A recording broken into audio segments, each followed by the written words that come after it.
O Senhor esteja convosco. Proclamação do Evangelho de Jesus Cristo, segundo Mateus. Naquele tempo, disse Jesus aos seus discípulos: cuidado com os falsos profetas. Eles vêm até vós, vestidos com peles de ovelha, mas por dentro são lobos ferozes. Vós os conhecereis pelos seus frutos. Por acaso se colhem uvas de espinheiros ou figos de urtigas? Assim, toda árvore boa produz frutos bons, e toda árvore má produz frutos maus. Uma árvore boa não pode dar frutos maus, nem uma árvore má pode produzir frutos bons. Toda árvore que não dá bons frutos é cortada e jogada no fogo. Portanto, pelos seus frutos vós os conhecereis. Palavra da salvação.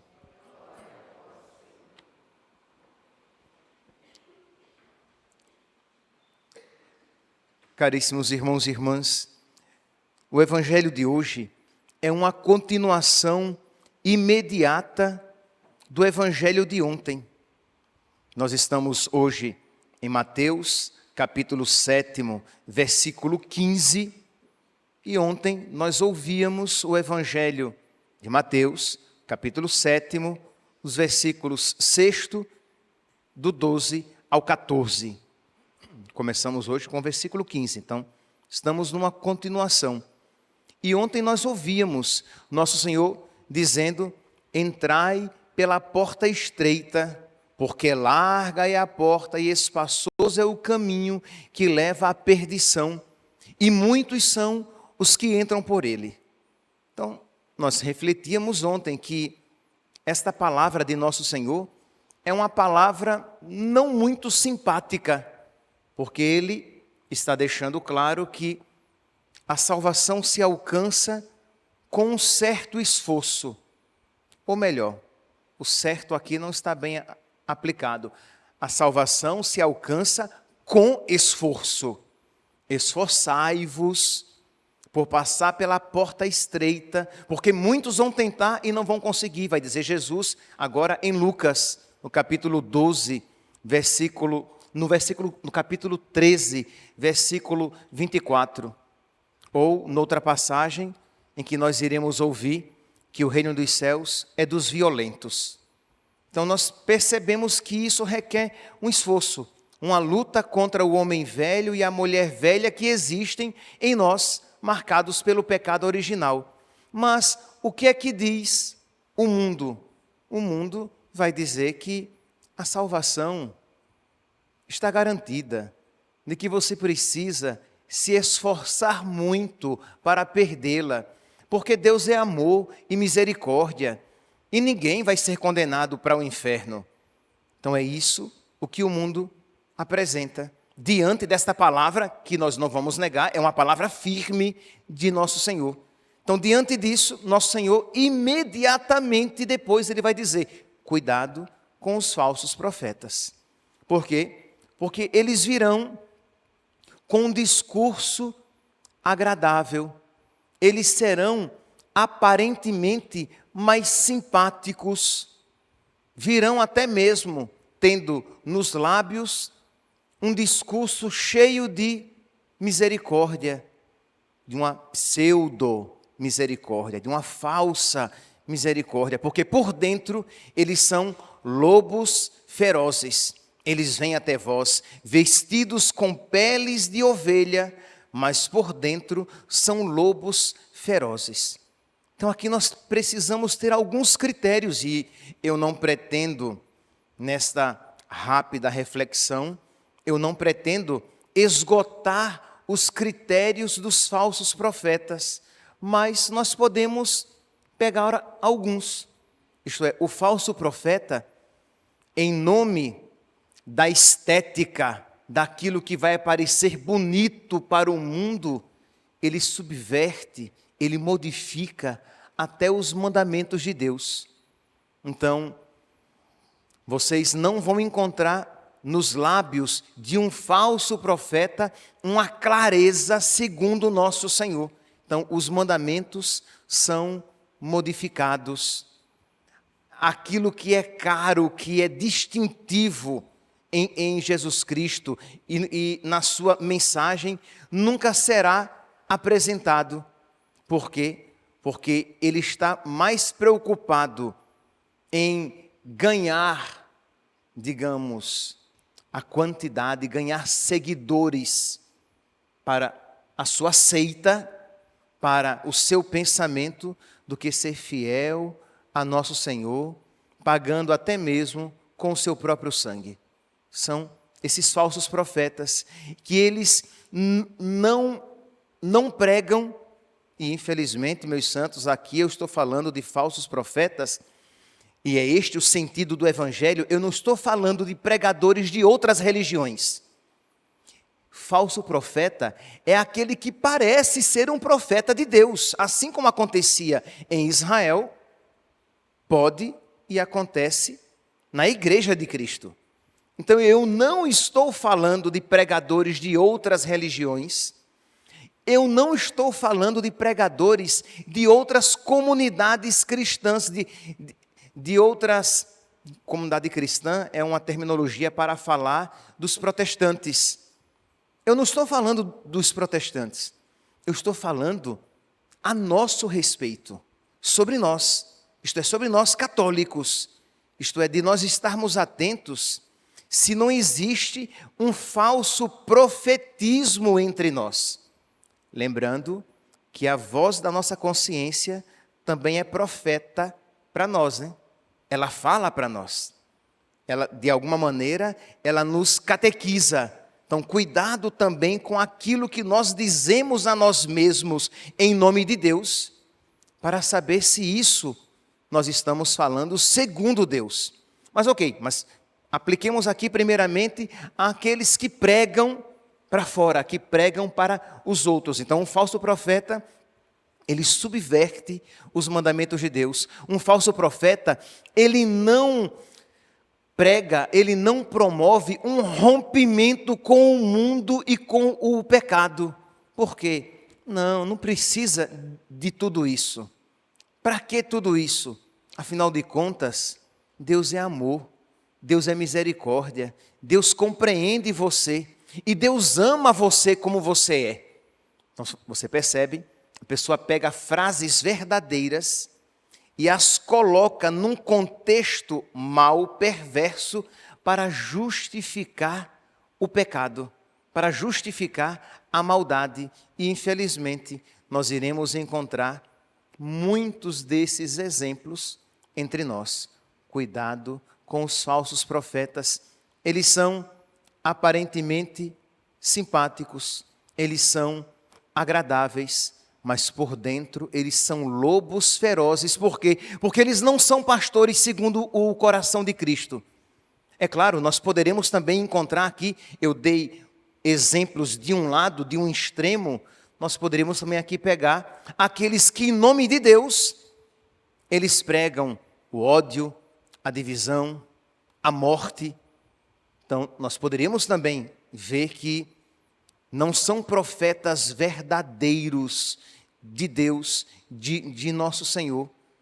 Mas diante disso você pode se perguntar, mas padre, mas como eu vou saber então quais são aqueles verdadeiros profetas? Nosso Senhor diz, Ele diz, vós os conhecereis pelos seus frutos. Frutos aqui, meus irmãos, não são primeiramente nem principalmente os frutos de uma igreja cheia, de muitos seguidores, de obras sociais feitas por eles. Por quê? Porque, infelizmente, nós iremos encontrar muitos desses frutos promovidos por falsos profetas, por pessoas que não pregam a verdade segundo Cristo. Fruto aqui no Evangelho é o fruto da santidade, é o fruto da caridade, é o fruto da vida interior. Isto é, se existe santidade verdadeira. Ora, como é que uma pessoa pode pregar a verdade e a santidade e você olha para a vida dela e não vê mínimos sinais de busca de santidade, de viver a caridade? Não pode ser verdadeiro. É conhecido o exemplo dado por São Felipe Neri. São Felipe Neri foi mandado pelo Papa averiguar uma certa mística, profetisa, visionária, uma freira, que era tida como uma profetisa, uma mística, que ela tinha visões, ela tinha revelações. E São Felipe Neri, então, foi lá para averiguar se aquela mulher, se aquela freira, era mesmo de verdade uma mulher de Deus, se aquilo que ela trazia e fazia era de Deus. E ele então, depois de uma longa viagem até com ela se encontrar, chegando ao convento onde ela estava, ele chegou com as botas sujas e ele disse: irmã, eu estou com as botas sujas, por favor, limpe-as. E ela olha para ele com a cara assim de: quem é você para me pedir isso? Porque ela era nobre, né? Ela olha para ele com um certo desprezo e disse: me desculpe, eu não estou acostumada com este tipo de serviço. E ele não teve dúvidas. Ele calçou as suas botas sujas e voltou para Roma. Disse: ela não é santa. Ela não é de Deus.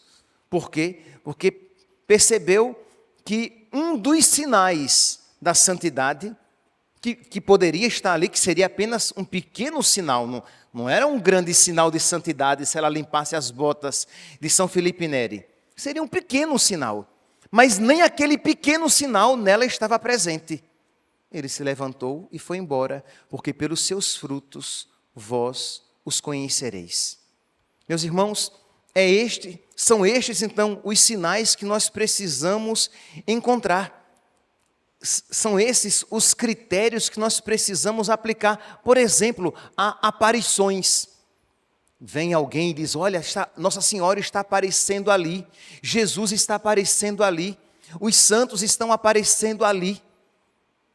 E nós devemos nos perguntar: e quais são os frutos? Será que isso é verdade?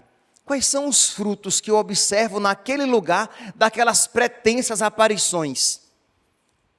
Ao redor daquele pretenso vidente, são frutos de santidade? As pessoas estão buscando se confessar mais, as pessoas estão lutando contra os seus pecados, as pessoas estão procurando levar a sério o Evangelho e a vontade de Deus, as pessoas estão rompendo com o mundo. Por mundo aqui compreendamos aquilo que é contrário a Deus. Está havendo esse movimento ali? Sim.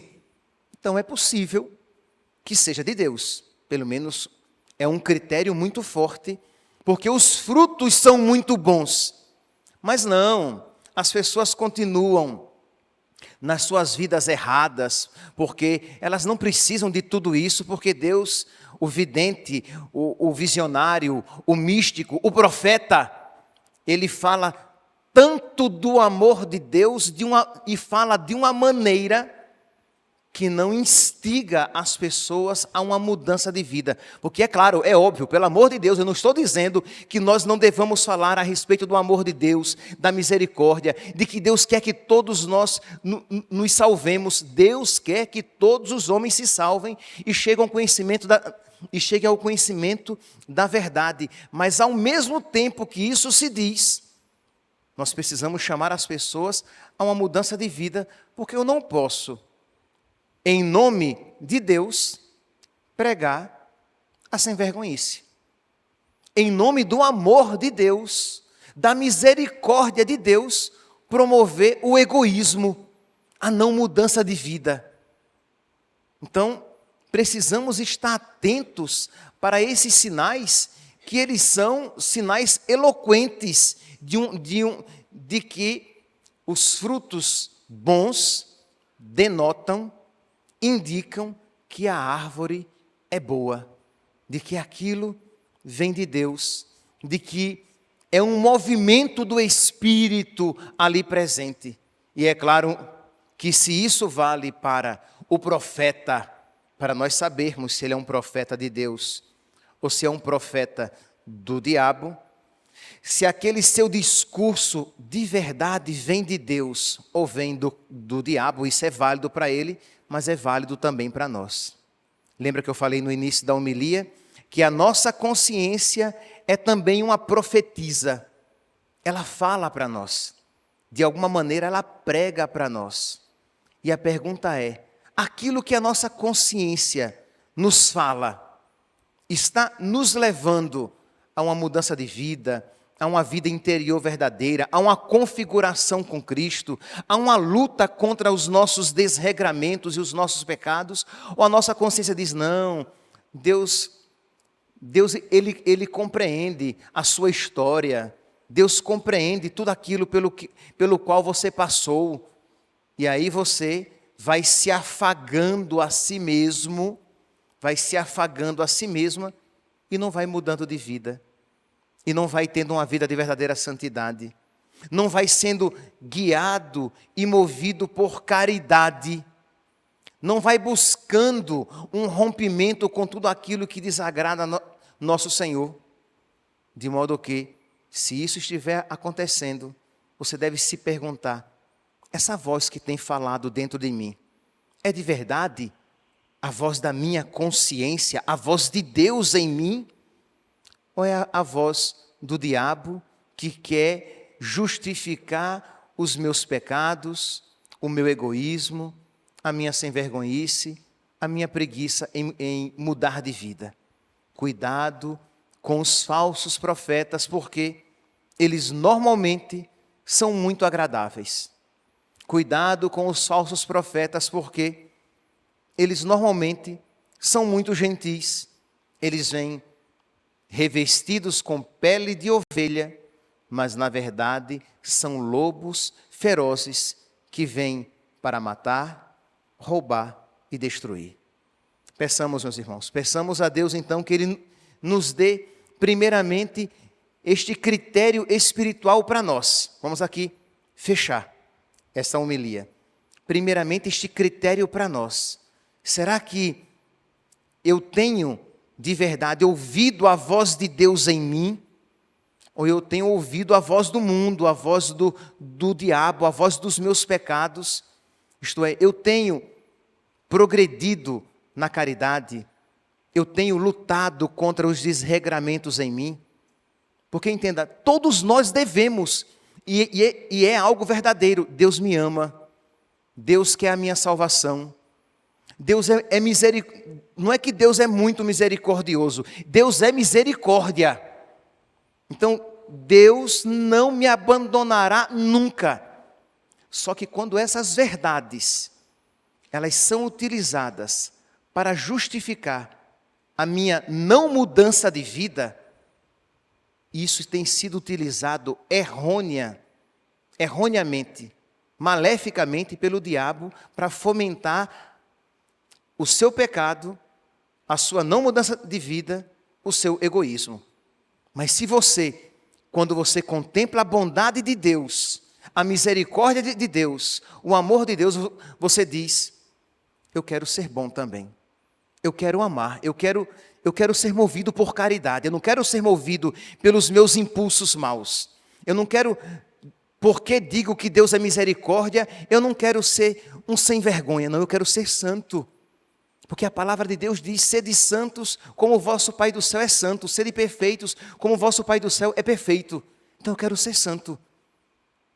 Esse é o critério interior. O critério exterior para você identificar se aquela é um falso profeta, é uma falsa profetisa, se ele é de Deus, se ela não é de Deus, se ela é de Deus ou não, é o quê?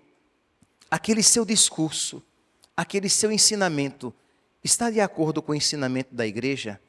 Primeiro.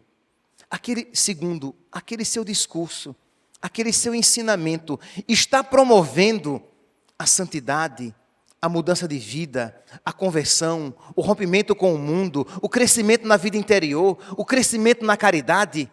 Sim. Então aquilo provavelmente é de Deus. Aquele profeta, aquela profetisa, provavelmente são de Deus. É um critério, mas um critério muito eloquente para nós identificarmos a ação de Deus em nós e a ação de Deus fora de nós. Louvado seja nosso Senhor Jesus Cristo, para sempre louvado.